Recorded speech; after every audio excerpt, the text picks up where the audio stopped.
Eu nunca fui um menino de muitas namoradas.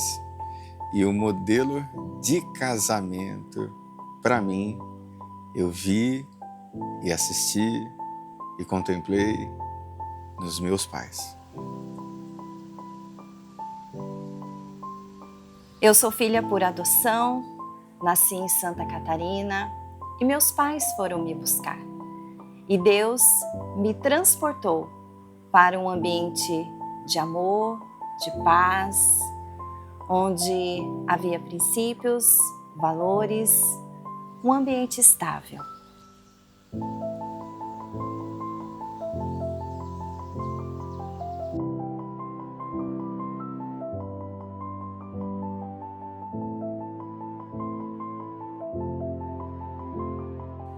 Fui criado em um lar de metodistas quando ainda éramos uma minoria protestante aqui no Brasil. Valores como fidelidade, integridade, cumplicidade, companheirismo eram naturais dentro da minha própria casa. Eu via isso acontecendo na relação de meus pais.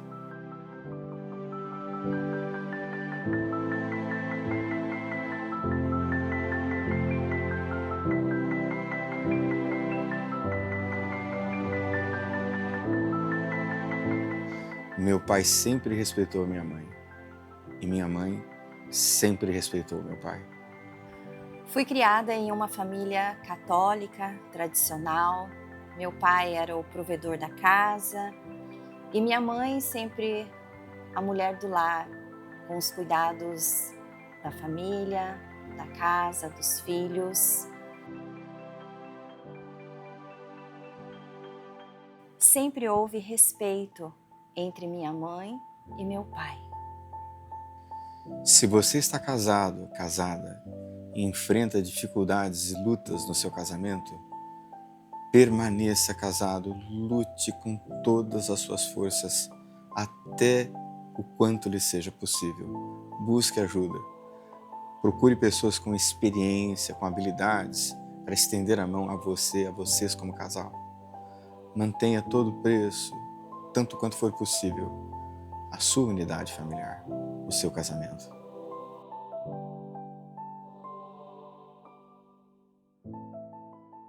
A experiência do divórcio é nada menos do que infernal. São melhores e mais desejáveis a reconciliação e o perdão do que a dissolução e a separação. Porém, o divórcio pode ser uma saída, um caminho, um espaço para uma transição. Violências, traições e agressões não podem ser toleradas em caráter permanente. Então essa é a nossa história. Afinal de contas, foram 10 poemas até você. História de como nós nos conhecemos, nos apaixonamos e nos casamos. E nossos relacionamentos anteriores não deram certo.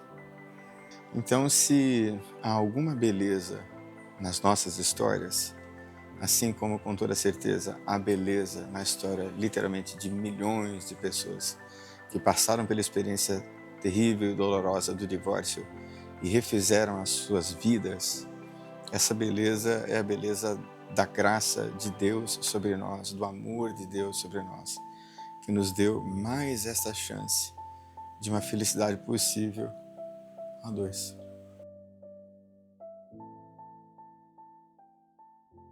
Eu conheci a Angelise na cidade de Curitiba no ano de 2022, seguramente num dos piores momentos da minha vida. E lá estava ela, brilhante, bela, elegante, maravilhosa, deslumbrante. E eu disse para mim mesmo, meu Deus, que mulher linda. E depois de algum tempo, nós nos separamos. Eu voltei para o Rio de Janeiro, fiquei por aqui, mas ela ficava me espiando no meu Instagram e eu ficava a espiando no Instagram dela, desejando muito que os nossos caminhos se encontrassem. E olhando para trás, nós chegamos à conclusão de que aquele não era o tempo, não era o momento. Ambos estávamos em processos profundíssimos de restauração e no tempo certo foi que nós nos encontramos de novo. Eu faria uma viagem para os Estados Unidos para estudos e para conferências, quando ela apareceu para mim de novo no meu Instagram. Veja, propagandas aí das mídias sociais, absolutamente natural foi o que aconteceu. Mas eu sempre guardava assim no meu coração a ideia e o desejo de um dia poder conversar com ela e mostrar a ela este homem que eu sou, esta pessoa que eu sou.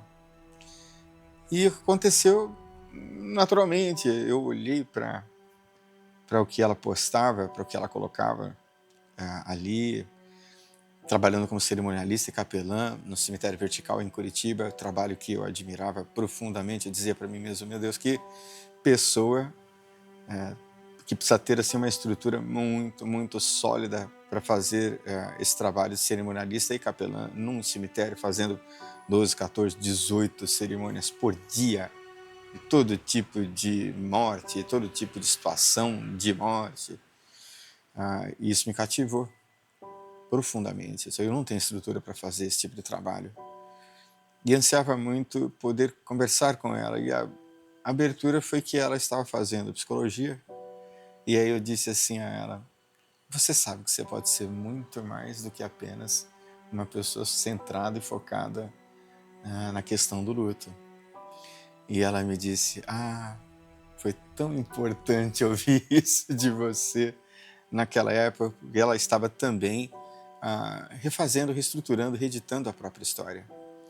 E foi aí então que nós nos conectamos. Em 2022, quando eu conheci o Daniel, primeira vez que nós se encontramos, né? E ali eu vi que ele era uma pessoa diferente. Mas naquele momento eu também estava passando por um processo de restauração na minha vida, um processo de cura. Era como se Deus estivesse me preparando, porque eu sempre quis ter uma família, sempre almejei isso desde a minha adolescência, né, de ter um casamento sólido, como foi com meu pai, com a minha mãe. Então eu desejava, eu ansiava muito isso. E desde o momento que eu me divorciei, foi algo que eu coloquei para Deus.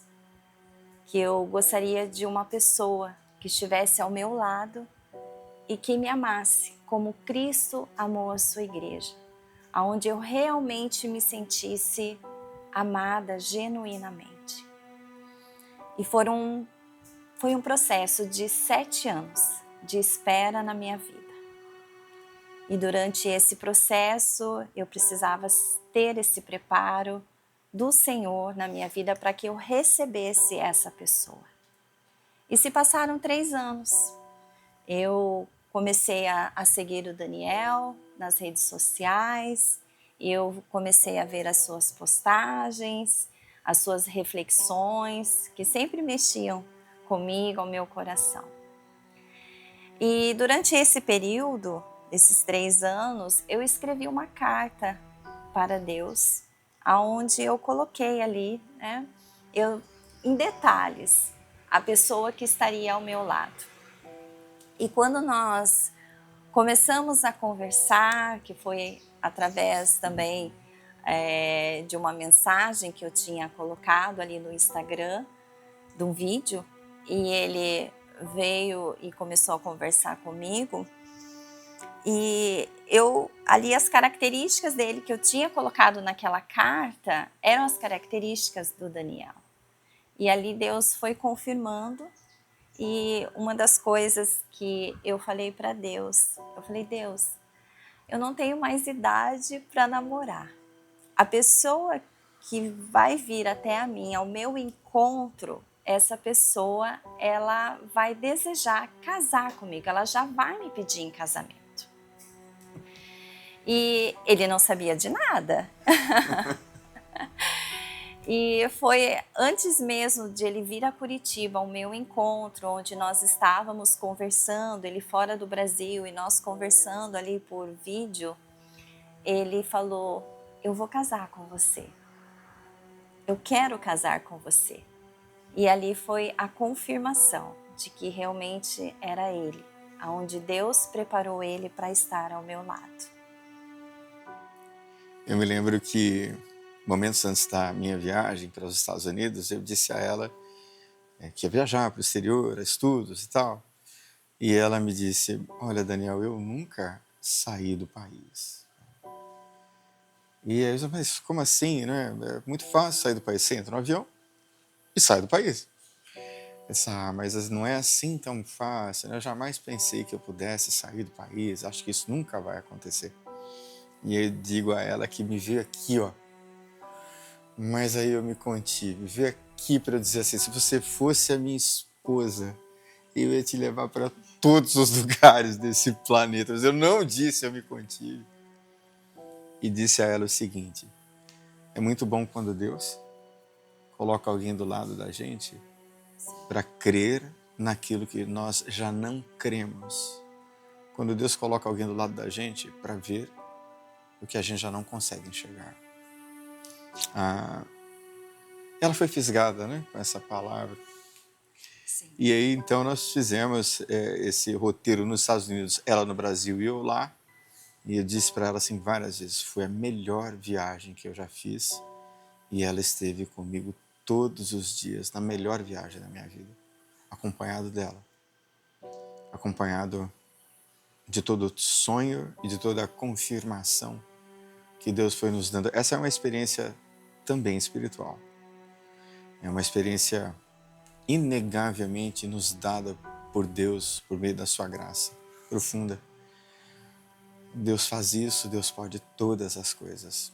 E eu fui primeiro para a cidade de Boston, para estudos, depois eu fui ao Texas.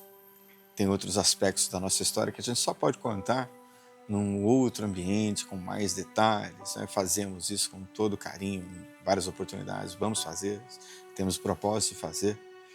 Mas no Texas foram 10 dias até que eu chegasse até ela. E foram 10 dias que eu não dormi. E todas as noites, sem falhar uma, nós conversávamos até 1, 2 da manhã, tadinha, num fuso horário, 3 horas à frente dela. Meu Deus, que ela ficava pelas madrugadas e acordava no outro dia para trabalhar. Mas nessas 10 noites, até que eu a encontrasse em Curitiba, foram 10 poemas. Foram 10 poemas, um poema por noite, até que eu chegasse até ela e nós nos encontrássemos. E o pedido de casamento foi feito, foi aceito.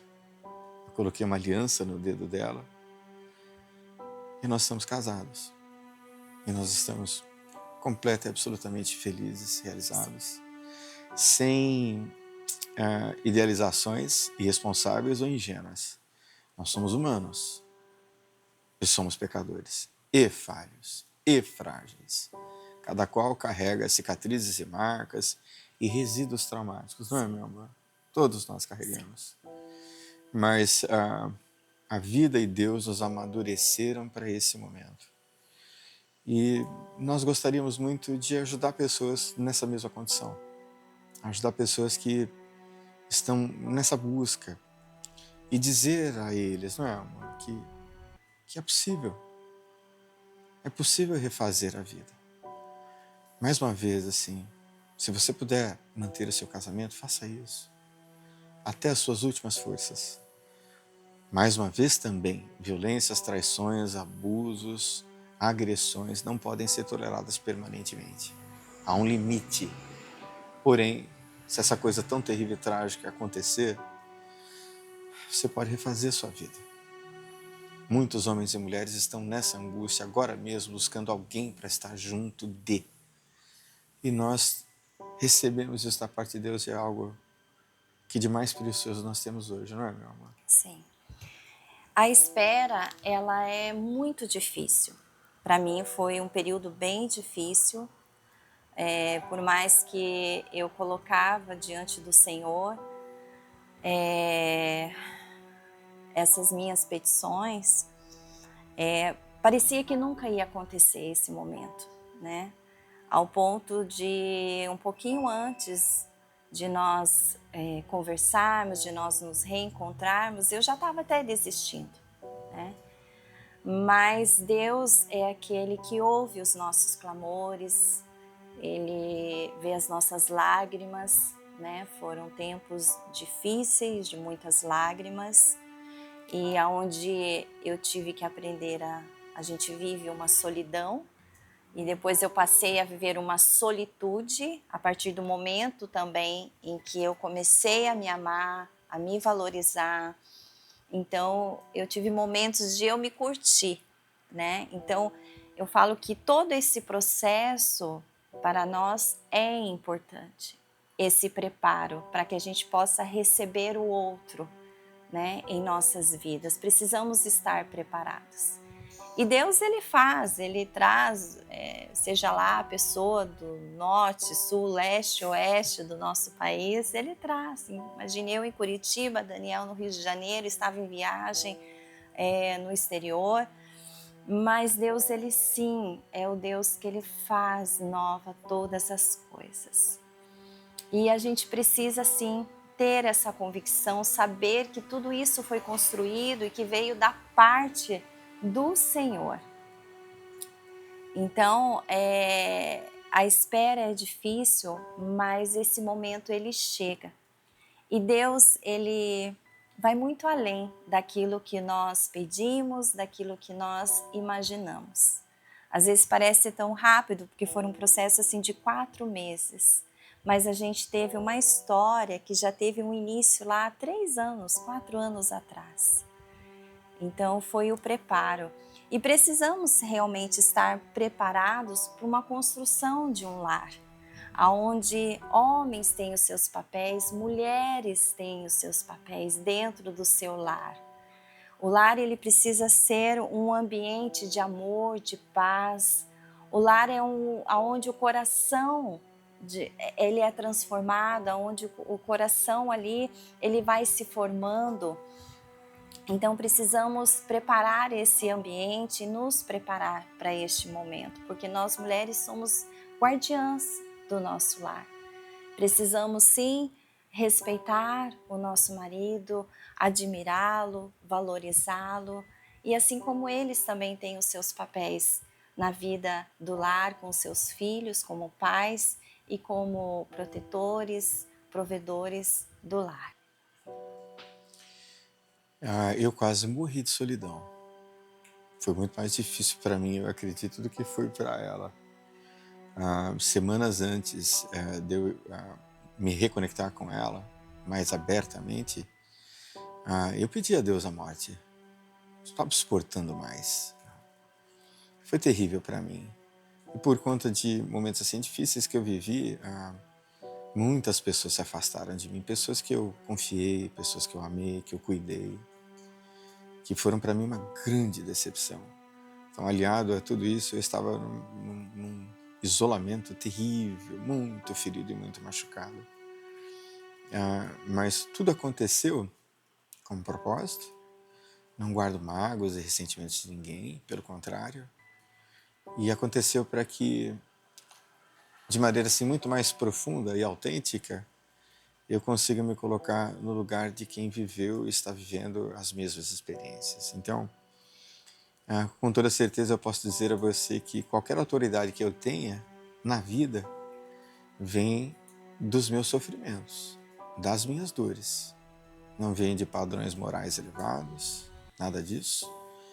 E da graça de Deus na minha vida. Graça é graça. Graça é um favor que você não merece. E isso te torna humilde, te torna submisso, te torna perdoador e te torna consciente de um amor que Deus tem derramado e nos dá e se concretiza e se materializa em coisas tão preciosas, né? Alguém já disse que as coisas mais caras e mais preciosas não custam nem um centavo e são invisíveis.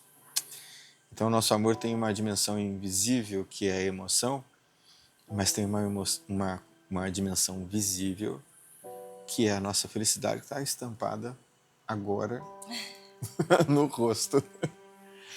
Então, tem esperança para você. E nós gostaríamos de ajudar você, se você precisar e quiser. Então, seguem aí os meus contatos. E Deus é poderoso para fazer muito mais, infinitamente além de tudo aquilo que pedimos ou pensamos, segundo o poder que em nós opera. Opera em mim, opera em você, opera na minha esposa, nos nossos filhos, nas pessoas que a gente ama, em todos os lugares, em todas as pessoas. E um recadinho que eu gostaria de deixar é: entregue os teus caminhos ao Senhor, entregue os teus pedidos, entregue tudo ao Senhor e o mais Ele fará. Confie, confie no nosso Deus, que é grandioso para fazer infinitamente mais daquilo que pedimos ou pensamos, como foi falado agora aqui pelo Daniel. E estamos à disposição de vocês, estamos aqui para conversar com vocês.